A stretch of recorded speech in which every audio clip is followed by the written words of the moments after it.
Hello friends, welcome back to my channel. कैसे हैं आप सब? मैं आशा करती हूँ आप सब हेल्दी हैं और हैप्पी हैं। तो फ्रेंड्स, आज है मेरा day 13 of my weight loss challenge. खाओ पियो वज़न घटाओ 2 वीक्स वेट लॉस चैलेंज का 13वां दिन है आज। और स्टार्ट करते हैं वेट अपडेट से। तो अगर आपको याद हो तो कल यानी कि डे 12 पे मेरा वेट था 71.9 kgs और आज यानी कि डे 13 पे मेरा वेट है 71.4 kgs।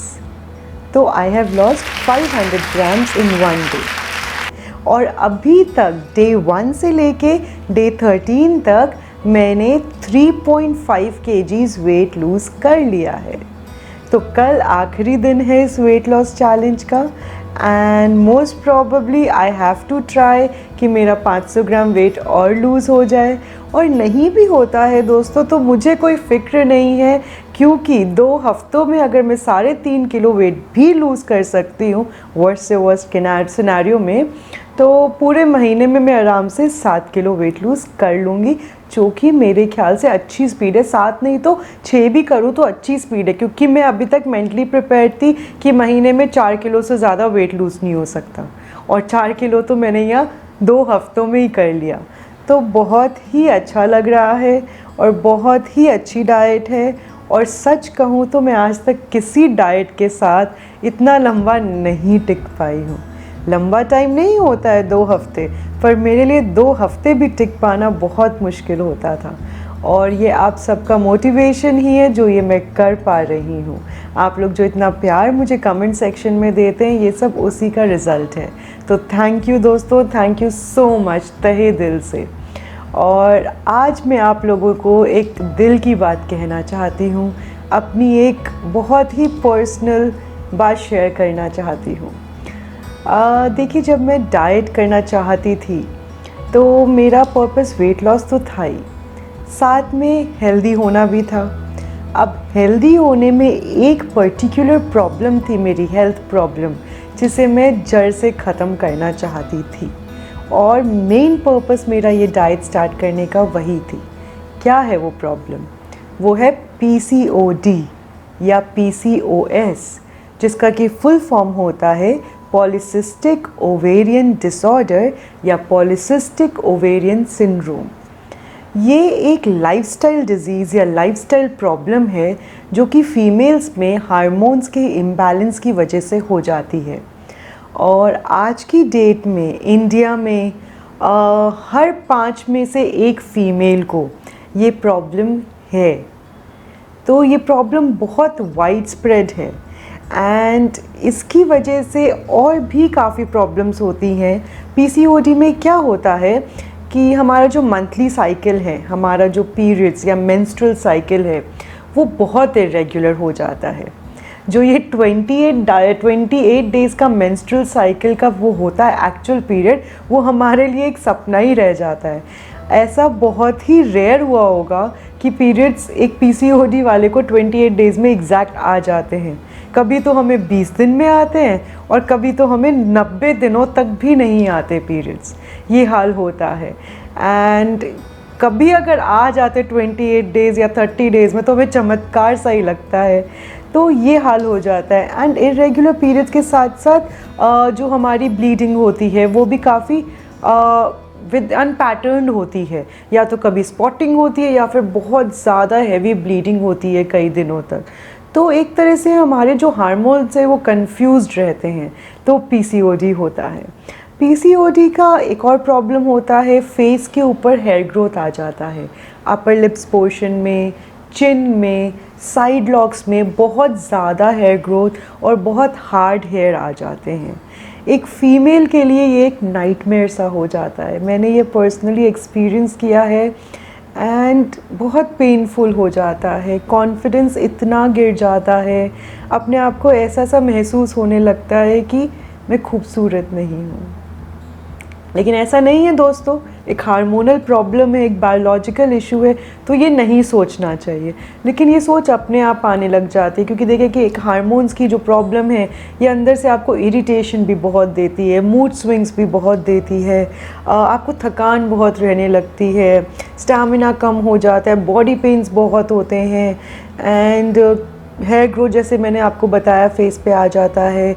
इसके अलावा बाल कम हो जाते हैं सर पे, स्काल्प की थिनिंग होने लगती है, हेयर फॉल बहुत ज़्यादा होने लगता है, पिंपल्स, एक्ने आ जाता है फेस पे बहुत ज़्यादा, स्किन एजिंग होने लग जाती है, वॉट ऑल हो, इतनी सारी चीज़ें होने लगती है। एंड वेट गेन सबसे बड़ी प्रॉब्लम हो जाती है। I was never a fat girl, मैं चबी थी बट मैं कभी भी मोटी या ओबीज़ नहीं थी, कभी भी नहीं। एंड ना ही मैंने अपने खाने पीने का पैटर्न चेंज किया, ना मैंने अपनी फ़िज़िकल एक्टिविटी का चेंज किया, लेकिन मेरी बॉडी अचानक से वेट पुट ऑन करने लगी, और इतना वेट पुट ऑन हो गया अचानक से कि मेरा सारा कॉन्फिडेंस ही हिलता चला गया। मैंने अचानक से with in a span of 1.5-2 years 20 kgs weight gain कर लिया। मैं डर गई दोस्तों, मुझे ऐसे लगा मुझे थायराइड तो नहीं हो गया, मुझे कोई और बड़ी प्रॉब्लम तो नहीं हो गई। I rushed to the doctors. दूसरा I had got married recently, then शादी के 1-2 साल के बाद ही मुझे ये हार्मोनल प्रॉब्लम शुरू हुई, and that was the exact time when I started planning for a baby. जब मैंने कुछ सोचा कि लेट्स हैव अ फैमिली, उस टाइम पे मुझे ये प्रॉब्लम शुरू हो गई, and we went to several doctors. तब डायग्नोस हुआ कि पीसीओडी है। पीसीओडी की वजह से इनफर्टिलिटी भी होती है, इतना स्ट्रेस हो गया, एंड मैं डिप्रेशन में भी जाने लग गई थी। काफ़ी कुछ ट्राई किया मैंने, बहुत सारी एक्सरसाइजेस भी शुरू की मैंने, पर मेरा वेट गेन कभी कंट्रोल में नहीं आ रहा था। मैं किसी डाइट पे स्टिक नहीं कर पाती थी। मुझे जंक फूड खाना बहुत अच्छा लगता था, सबसे इजी तरीका लगता था, क्योंकि मूड स्विंग्स इतने होते थे ना, मूड इतना ख़राब होता था, एंजाइटी इतनी होती थी कि मतलब मेरे को लगता था खाना ही अच्छा खा खा के मैं अपने आप को खुश रख पा रही थी। तो एक तो वेट ऐसे ही पीसीओडी की वजह से गेन हो गया था, दूसरा मेरी फूडिंग हैबिट्स ख़राब होती जा रही थी। तो फिर मैंने बहुत रिसर्च किया कि मेरे को क्या करना चाहिए पीसीओडी को क्योर करने के लिए, क्योंकि मुझे पीसीओडी क्योर करना था। क्यों? क्योंकि मुझे अपनी ज़िंदगी वापस चाहिए थी। एक तरह से ज़िंदगी थम रही थी, कॉन्फिडेंस जा रहा था, हर जगह अपने आप को अंडर कॉन्फिडेंट महसूस करने लग गई थी। और दूसरा obviously I wanted to start my family. तो मैंने फिर बहुत ज़्यादा रिसर्च किया, then I got to know yoga की कुछ एक्सरसाइजेस जो कि हमारी कोर स्ट्रेंथ को बिल्ड करती हैं, वो बहुत हेल्प करती हैं पीसीओडी में। तो मैंने योगा स्टार्ट किया है अभी।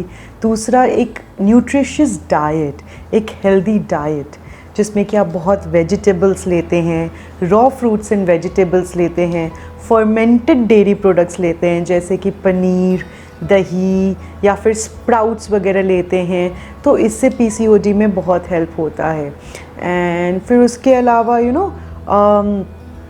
पानी खूब पीना, विटामिन सी बहुत लेना, ये सबसे पीसीओडी में हेल्प होता है।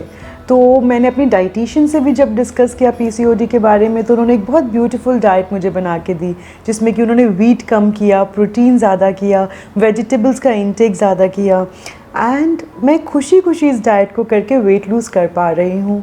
एंड मूड स्विंग्स मेरे बहुत कम हो गए हैं, एंड होपफुली मेरा पीसीओडी भी कम हो जाएगा। जब मैं नेक्स्ट टेस्ट करवाऊँगी तो मैं आप लोगों से ज़रूर शेयर करूँगी कि पीसीओडी पे क्या असर हुआ इसका। दूसरा, कुछ लाइफस्टाइल चेंजेस करनी चाहिए हमें पीसीओडी को क्योर करने के लिए। सबसे बड़ा लाइफस्टाइल चेंज जो मैंने पहले भी अपनी एक वीडियो में शेयर किया आप लोगों से, अवॉइड यूजिंग प्लास्टिक। अपने घर से प्लास्टिक की वाटर बॉटल्स, प्लास्टिक के कंटेनर्स हटा दीजिए, ये बहुत ज़्यादा खराबी करते हैं और पीसीओडी के लिए तो ये जहर हैं।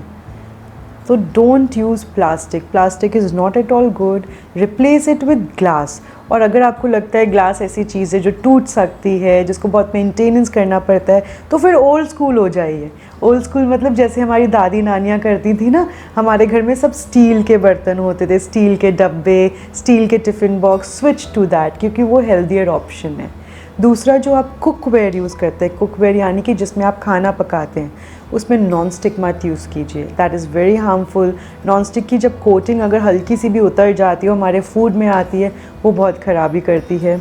एलुमिनियम हटा दीजिए एंड इसकी जगह आप स्टील के यूटेंसिल्स यूज़ कर लीजिए। अगर आप मेरी रेसिपी वीडियोस भी देखते हैं तो आपने देखा होगा मैं जनरली स्टील के पैन में ही कुक करती हूँ।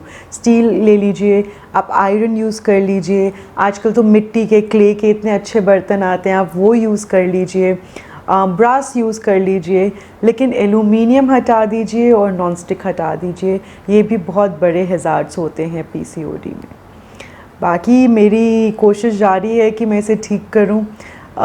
मैं इस बारे में बात अभी करने से घबरा रही थी आप लोगों से। क्यों? क्योंकि मुझे लग रहा था यार मेरा तो ठीक हुआ नहीं है, लोगों को क्या लेक्चर दूंगी इस बारे में। बट मुझे लगा कि शायद इस टाइम पे बात करना सही है, क्योंकि आप में से बहुत लोगों ने मुझे प्यार दिया और मेरे साथ इस डाइट को कर रहे हैं। तो मुझे लगा इसी टाइम पे अगर आप ये लाइफस्टाइल चेंज भी ले आएँ जो मैं लेकर आई हूँ, और इससे जो मुझे फ़ायदा होगा वो अगर आपको भी हो जाए तो क्या बुराई है, इसलिए मैंने अभी बताया है। बाकी जब अगर रिपोर्ट्स पॉजिटिव आएंगी तो मैं ज़रूर आपको बताऊँगी कि मेरा क्योर हुआ, कितना क्योर हुआ, मैंने और क्या चेंजेस किए हैं। तो ये एक पीसीओडी के बारे में मैं थोड़ा सा शॉर्ट डिस्कशन आप लोगों से करना चाहती थी जो मैंने किया है। और इस चीज़ के बारे में, खासकर पीसीओडी और हार्मोनल इम्बैलेंस के बारे में मेरी रिसर्च कंटिन्यूस जारी है, और मुझे कुछ नया अगर पता चलेगा, लगेगा ये मुझे आप लोगों से शेयर करना चाहिए, मैं ज़रूर करूँगी। तो चलिए, बहुत ज़्यादा मैंने आज आपसे बात कर ली इस बारे में। एक्चुअली बहुत दिल के करीब है ये चीज़ मेरी, बहुत इसकी वजह से लाइफ में चेंजेस आई हैं। तो चलिए बिना टाइम वेस्ट किए हम चलते हैं अपने आज के डाइट प्लान पर। तो सुबह की शुरुआत मैं करती हूँ अपने पावर बूस्टर और डिटॉक्स रूटीन से, जिसमें मैं क्या क्या लेती हूँ, क्या खाती हूँ, क्या पीती हूँ, ये जानने के लिए आप मेरा डे 1 का वीडियो देखिए। मैंने वहाँ पे डिटेल में बताया है कि सुबह की शुरुआत मेरी किन चीज़ों के साथ होती है। एंड उसके बाद मैं करती हूँ एक्सरसाइज, तकरीबन 30 मिनट्स की एक्सरसाइज करती हूँ मैं, और उसके बाद होता है ब्रेकफास्ट। ब्रेकफास्ट में आज मैं खाने वाली हूँ पनीर एंड अनियन स्टफ्ड रोटी। बहुत ही स्वादिष्ट लगती है ये, बहुत ही अच्छी लगती है। मैं रेसिपी आप लोगों से जल्दी शेयर करूँगी। और इसके साथ मैं लूँगी 1 कप देसी चाय। तो ये मज़ेदार नाश्ता हो जाएगा। इसके 2 घंटे के बाद होता है फ्रूट टाइम। फ्रूट में आज मैं लूँगी 2 मौसम्बी और 1 खीरे का सैलेड। इसके 2 घंटे के बाद होगा लंच टाइम, और लंच में आज मैं लेने वाली हूँ सूप, सैलेड, 1 हरी सब्ज़ी, और सुबह जो हमने पराठा या रोटी बनाई थी पनीर और प्याज को स्टफ़ करके, वो स्टफिंग मैं थोड़ा एक्स्ट्रा सेव करके लंच के लिए रख दूँगी, और फिर लंच में भी दोबारा से वही रोटी खाऊँगी, पनीर और प्याज स्टफ़ की हुई, और साथ में आधा कटोरी घी का रायता। रेसिपी मैं शेयर करूंगी अपने वीडियो चैनल पे। मैंने एक क्यूकम्बर रायते की भी रेसिपी शेयर करी है, आप वो भी ट्राई कीजिएगा। और इसके बाद इस लंच के बाद हम 2 घंटे बाद शाम की चाय लेंगे। शाम की चाय में आज मैं चाय की जगह कॉफ़ी ले रही हूँ, और थोड़े से मुरमुरे लूँगी। मुरमुरे भी बहुत अच्छे लगते हैं मुझे, एंड इसको हल्का सा रोस्ट करके, नमक डाल के, ब्लैक पेपर डाल के आप खा के देखिए, बहुत ही स्वादिष्ट लगते हैं। एंड इसके 2 घंटे के बाद हमारा होगा डिनर, जिसमें कि मैं लेने वाली हूँ सूप, सैलेड और आधा कटोरी दाल। दाल आप अपने पसंद की कोई भी बना लीजिए। बेसिकली प्रोटीन हमें अपने शरीर में लेना है। अगर आप नॉन वेजिटेरियन हैं तो आप रोस्टेड चिकन ले सकते हैं, बट मैं प्योर वेजिटेरियन हूँ, मैं दाल लूँगी। और इसके 2 घंटे के बाद या कभी भी आपको भूख लगे तो आप सिर्फ सूप, सिर्फ सैलेड और सिर्फ सब्ज़ी खाएंगे, कुछ भी अनहेल्दी नहीं खाएंगे। आप मंचिंग नहीं करेंगे चिप्स पे, नमकीन पे, आप मिठाइयाँ नहीं खाएंगे, आप आइसक्रीम नहीं खाएंगे। मैं भी नहीं खाती हूँ।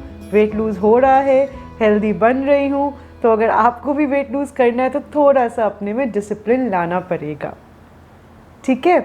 और अभी तक जैसे कि आपको पता है 3.5 किलो वेट लूज़ हो गया है। कल मेरा लास्ट डे है इस 2 वीक्स चैलेंज का, एंड प्लीज़ प्रे करो कि मैं अपने टारगेट को अचीव कर लूँ। और अपना प्यार मुझे कमेंट सेक्शन में दिखाओ, अपने क्वेरीज़ मुझसे पूछो, I would love to answer them. Video को लाइक करना, अपने फ्रेंड्स एंड फैमिली के साथ शेयर करना, उनको भी हेल्प हो जाएगी। और मेरे चैनल को सब्सक्राइब करना और बेल आइकन प्रेस करना मत भूलिएगा, क्योंकि बेल आइकन अगर आप प्रेस नहीं करेंगे तो मेरे वीडियो की नोटिफिकेशन आपको नहीं मिल पाएगी। तो बेल आइकन प्रेस करिए और तब तक के लिए बाय बाय।